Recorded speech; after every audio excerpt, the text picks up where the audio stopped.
Shalom Haverim, buenas tardes, bienvenidos a una clase más en www.cultursefarat.com. Hoy utilizando nuestro salón interactivo para mostrar una cuestión gráfica acerca de la segunda aliyá de Parashat Hukat, la cual va desde el versículo 18 del capítulo 19 del libro de Bemidbar hasta el versículo 6 del 20º capítulo del libro de Bemidbar, el libro de Números, y en el cual se tratan dos temas centrales. Tres. El primero de ellos se termina de narrar el ritual de la Pará Adumá, de la vaquilla roja, al cual pues ya comenzamos y discutimos en detalle en nuestra primer video de Parashat sobre esta Parashá, y donde se describe el proceso de aspersión. En la primera aliyá se describe el proceso de fabricación de las cenizas de la vaquilla roja. Estas luego son mezcladas con agua, y acá se nos dice que el Cohen toma un hisopo, una pequeña escobita hecha de ramas, y echa el agua encima de aquellas personas que hayan contraído tumat met, hayan contraído impureza, entre comillas. Recordemos que este es el término peor traducido de toda la Biblia. No hay tal cosa como impureza en la Biblia, hay tumá y tohorá. Pureza e impureza es una proyección de términos que tienen un campo semántico bastante influenciado por el cristianismo. La palabra pureza en español, o purity en English, o cualquier otra versión occidental de este término, no significa exactamente lo que significa tohorá. Entonces se hace un ritual en el tercer, en el séptimo día, y después de esto la persona lava sus ropas, lo cual nosotros aprendemos de la Torah oral, es la persona va a la mikve, y después de ir a la mikve la persona queda pura, queda en estado de tohorá, betaher ba'erev. Y luego se hace una admonición de aquellas personas que hayan entrado en contacto con cadáveres, no pueden entrar al templo sin incurrir en una transgresión. Y se vuelve a recalcar la paradoja de la vaquilla roja, que es que metameta tahor u metahere tatame, es decir, impurifica lo puro y purifica lo impuro. En mala traducción española, es una persona que no está tamé y toca el agua, que quita la impureza, queda a su vez tamé. Y este es un tema pues que requiere mucha atención, pero no me voy a enfocar en él. Creo que el primer video que tuvimos, Hukat 01, es un buen lugar para comenzar. Luego tenemos una Parashá Petujá, es decir, este espacio, y luego comenzamos el 20º capítulo de Números, donde se habla de la muerte de Miriam y una sequía que viene después de la muerte de Miriam. El Midrash nos dice que mientras Miriam estuvo con el pueblo de Israel, había un pozo que acompañaba a la gente y dotaba al pueblo de agua, y cuando muere Miriam este pozo desaparece. Es interesante notar que a través de la historia de Miriam es una persona completamente conectada con el agua. La primera vez que Miriam aparece a orillas del Nilo, ¿cierto?, espiando dónde va la canastita. Luego tiene uno de los momentos, en mi opinión, más apoteósicos de toda la Torá, cuando se cruza el mar de las cañas, y es Miriam la que lidera la danza, y luego pues tenemos esta conexión de Miriam con el agua, y la gente se queja, lo cual en la próxima aliyá va a llevar a todo el tema de Moisés y Aarón. Moisés golpeando la roca, lo cual es Mei Meribá, la transgresión por la cual Moisés no entra a la tierra, la cual pues estudiaremos en detalle el próximo año. Quiero hoy simplemente enfocarme en lo siguiente, y es una cuestión de cronología. Dice, Vayavo bene Israel kol haeda mitbarzin, y llegó bene Israel, los hijos de los israelitas, toda la congregación al desierto de Tzin, esto es en el sur de lo que es hoy el Estado de Israel, Bahodesh Harishon, en el primer mes. ¿En el primer mes de qué? Ahora, en el calendario bíblico, el primer mes no es como en el calendario rabínico, que el primer mes es el mes en el que cae el solsticio de otoño, que el equinoccio de otoño, sino es bíblicamente el primer mes es donde cae el equinoccio de primavera, lo que hoy llamamos el mes de Nisan. Entonces, esto es en el primer mes. Vayeshev ha'am beKadesh, y el pueblo se establece en Kadesh, vatamot sham Miriam batikaver sham, y allá murió Miriam y allá fue enterrada.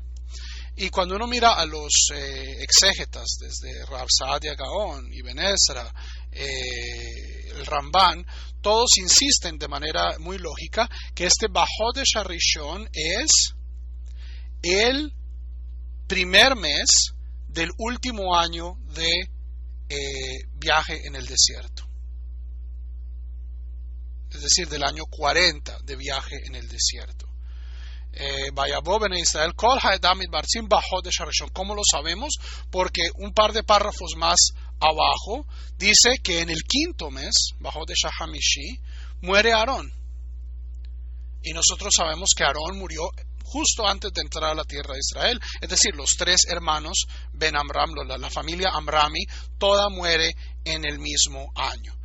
Miriam muere en el primer mes, es decir, en Nisan. Aarón muere en el quinto mes, es decir, en Av, y Moisés muere en el último mes, es decir, en Adar. Y después de esto va a ser ya la conquista de la tierra. ¿Por qué es esto importante? Porque, Javerim, este espacio que ustedes ven aquí, el final de lo que en nuestras Biblias numeradas es el 19º capítulo del libro de Devarim, del libro de Bemidbar, es uno de los grandes saltos narrativos de la Torá. En este espacio vacío transcurren 38 años de historia sobre la cual no sabemos absolutamente nada. Bueno, sabemos una cosa, y es que toda la generación muere. En este espacio en blanco es que sucede toda esa transición de la generación que sale de Egipto a la generación, a sus hijos, que son aquellos que van a heredar la tierra de Israel. Entonces, si hacemos una pequeña retrospectiva, en el primer año tenemos varios eventos. En el primer año comienza en el capítulo 12 del libro del Éxodo, donde Dios le dice a Moisés y a Aarón, comiencen a contar su calendario desde este momento. En el 15º día de ese mes sucede Pesaj, salimos de Egipto. 49 días después estamos en el monte Sinaí recibiendo la Torá. Luego, a través de ese verano, suceden varias cosas. Sucede la transgresión del becerro de oro, y Moisés está constantemente subiendo y bajando de la montaña, teniendo este regateo con Dios por el destino del pueblo de Israel. Finalmente, en Yom Kippur de ese año, en el 10 de Tishrei, Moisés desciende con las nuevas tablas de la ley que han sido grabadas por él, no por Dios. Las tablas que habían sido grabadas por Dios fueron las primeras que Moisés destruye un par de meses antes. Y todo el otoño y el invierno, la gente la invierte construyendo el tabernáculo. Ese es el primer año de la salida de Egipto, que ocupa desde el capítulo 12 del Éxodo hasta el final del libro del Éxodo. El segundo año comienza en el primer capítulo del libro de Vayikra. Comienza en el segundo capítulo del libro de Vayikra. Y en el primer día de este primer mes, es decir, en el primero de Nisan de este segundo año, del año después de haber salido de Egipto, es que ocurre la inauguración del tabernáculo. La inauguración del tabernáculo, finalmente comienza a funcionar el Mishkan, mueren Nadab y Abihu, los hijos de Aarón, y tenemos una tradición de que todo el libro de Levítico es revelado en este segundo año. Y en el segundo mes, que es donde comienza el libro de Números, el libro de Bemidbar, es que comenzamos a movernos, en el segundo mes de este segundo año. Y ahí es donde ocurre lo de los espías, ocurre Koraj, y recibimos la enseñanza de la vaquilla roja. Y súbitamente, sin notarlo, o sea, la Torah nos dice, y 38 años, como una arpita, así como en los programas de televisión, hacemos un salto. Ahora, la pregunta es ¿por qué? ¿Por qué hacemos este salto? Y hay varias explicaciones. La primera de ellas, esto es vergonzoso. Es vergonzoso que personas que fueron liberadas de Egipto, que presenciaron la revelación de Dios en el monte Sinaí, no hayan sido capaces de aguantar y de mantener los altos estándares para poder entrar en la tierra. Esa es una posible interpretación. O una interpretación completamente diferente es: a veces es necesario deshacerse de todo el bagaje. Estas personas puede que hayan escuchado la voz de Dios hablando desde el monte, pero seguían siendo esclavos. Y es entonces la responsabilidad de ellos el educar a sus hijos para que no sean esclavos. Como dice Pirkei Avot, Haverim, en Aleja Amelaja Ligmor, nosotros no tenemos que terminar la labor, pero no eres libre de deshacerte de ella. Entonces, este silencio puede ser reflejando una terrible vergüenza de esta generación que muere en silencio, muere sin ni siquiera una letra, un pasuk, nada, borrados de la memoria, o puede ser simplemente un símbolo, un signo de que a veces el verdadero trabajo sagrado de esto que nosotros llamamos ser partícipes y socios de Dios en el mundo, ocurre en silencio. Que el verdadero partnership, que la verdadera colegiatura, la sociedad que tenemos con Dios como judíos, ocurre en los pequeños actos de educar a nuestros hijos, de enseñarles a encender las velas, de enseñarles a ser justos, a decir la verdad, a no discriminar, a amar a sus prójimos, a amar el Shabbat, a amar la Torah. Todo esto ocurre sin fasto. Todo esto ocurre sin pompa, todo esto ocurre sin luces ni efectos especiales, sino que ocurre en sus casas, en nuestras pequeñas sinagogas, en nuestras pequeñas escuelas, y es este espacio en blanco, silencioso, el que nos lleva finalmente al último año, que no va a ser un año fácil. De aquí hasta el final del libro de Deuteronomio no es un año fácil, va a haber muchos desafíos, pero eventualmente llegamos, o todavía seguimos tratando de llegar a la tierra prometida, figurativamente, que es un mundo redimido, un mundo donde la voluntad de Dios se refleje en nuestro comportamiento.